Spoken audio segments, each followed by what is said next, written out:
como é que tu seleciona os temas para os teus vídeos, né? Porque tem tanto assunto, né, que a gente pode abordar e no fim a gente tem que escolher aquilo que é prioridade, né? Por causa do tempo da gente também, né? Como é que tu faz para selecionar os temas? Boa pergunta. Essa pergunta, inclusive, é inédita e ela gera uma oportunidade boa para poder a gente trazer uma luz, né?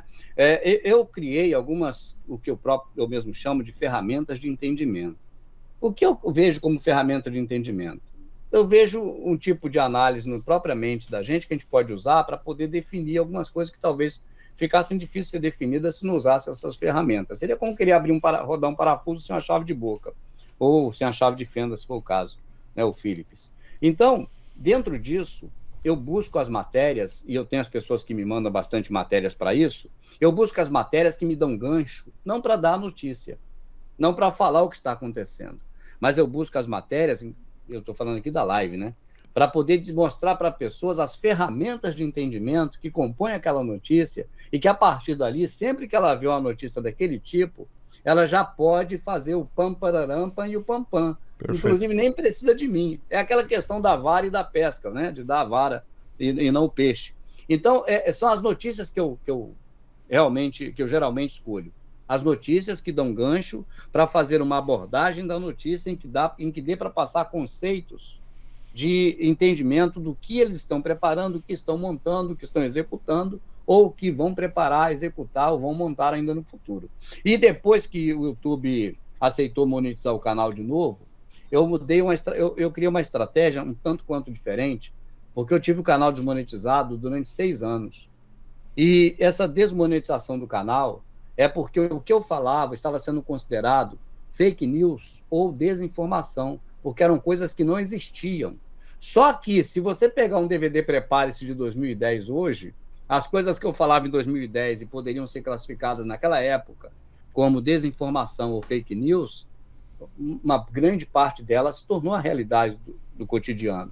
Fora as teorias de conspirações que nós denunciamos, e nós fizemos um programa na Rede Brasil só sobre isso, teorias de conspiração que se falava e que se tornou realidade, fora essas. Estou falando só as que eu trouxe mesmo, não as que eu repeti, ou que eu repliquei. Então, quando você para observar que o que você fala hoje a respeito de amanhã, tá certo? Que você traz hoje, que você antecipa hoje, a mídia te dá uma classificação de espalhador de fake news ou de desinformante. Então, em cima disso, eu criei uma outra ideia. Eu passei a falar não do que vai acontecer, mas do que aconteceu. Eu criei a série 2035. O que é a série 2035? Eu coloco logo um aviso na tela, em cor preta, dizendo: isso aqui é uma obra utópica, não é uma realidade. Aí se enquadra como se fosse Bravo Mundo Novo, 1984, George Orwell, se enquadra mais como uma distopia e não como um programa fake news. Então foi em Entendi. cima disso que eu consegui, de novo, a monetização e passar as informações. Então é o seguinte, o Rubens está em 2035 olhando para 2025.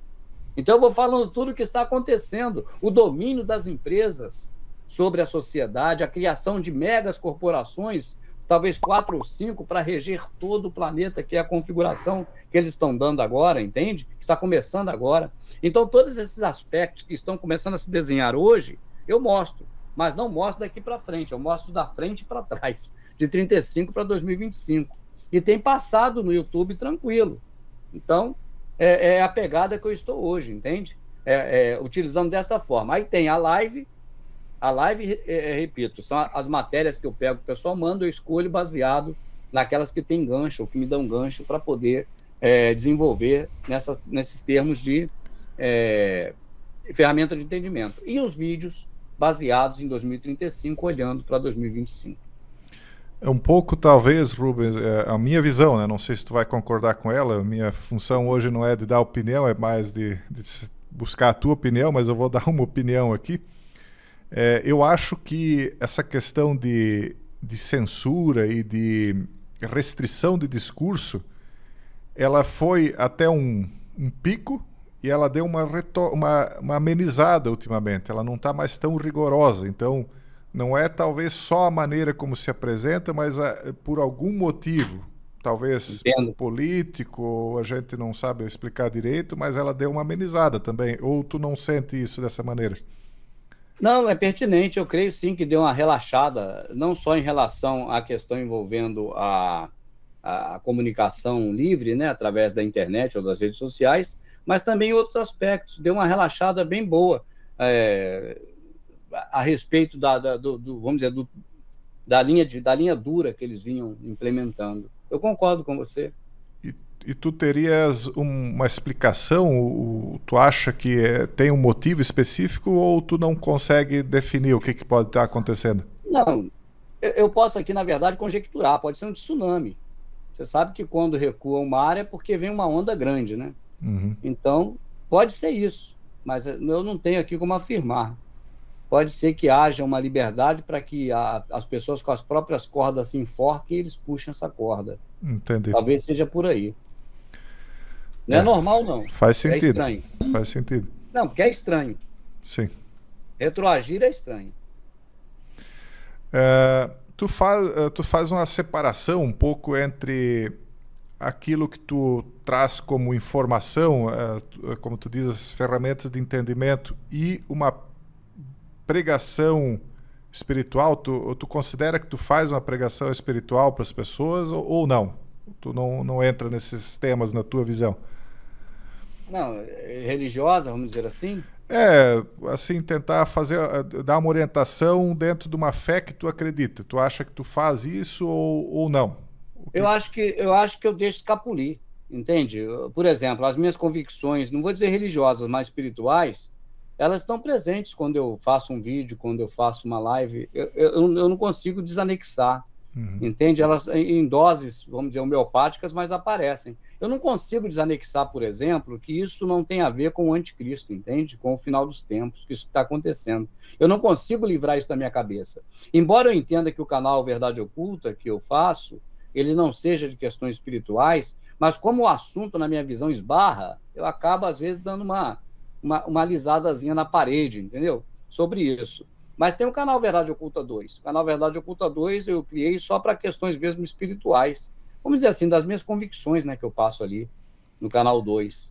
E no Verdade Oculta eu esbarro às vezes, mas eu procuro evitar. E como que tu resumiria as tuas convicções espirituais, se tu pudesse resumir elas? Então, rapaz, cada um...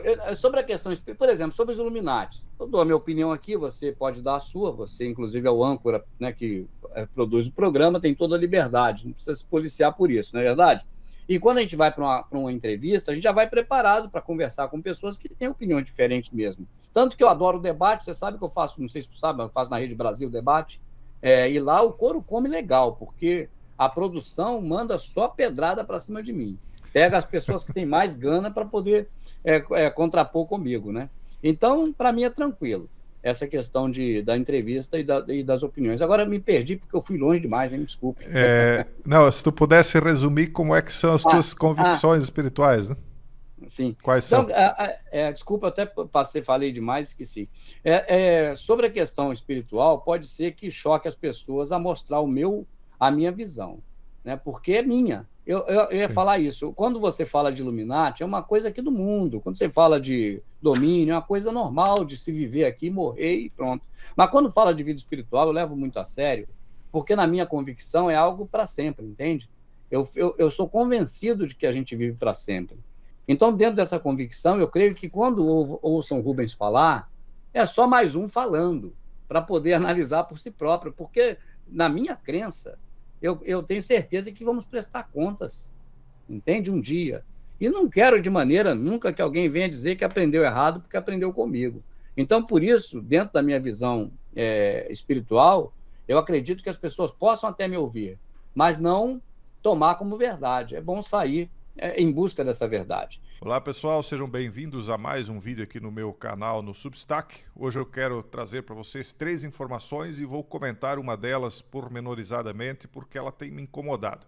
Mas antes eu quero agradecer vocês que têm enviado esses vídeos aqui para outras pessoas, aqueles que recebem por e-mail, têm mandado e-mails para outras pessoas e muitos de vocês também têm compartilhado no Telegram e no WhatsApp. Eu agradeço, isso tem ajudado mesmo que um pouquinho, mas tem ajudado o canal continuar crescendo. Pessoal, hoje o Trump está envolvido em 3 polêmicas diferentes que tendem a movimentar a semana. A primeira delas é que o senador Graham disse que o Trump está para anunciar o maior envio de armas já feito para a Ucrânia. Diz que ele não está mais com paciência nenhuma para o Putin. Se isso acontecer, então estará conflagrada a guerra direta entre Estados Unidos e Rússia, né? Então não teria mais volta nesse mandato. Trump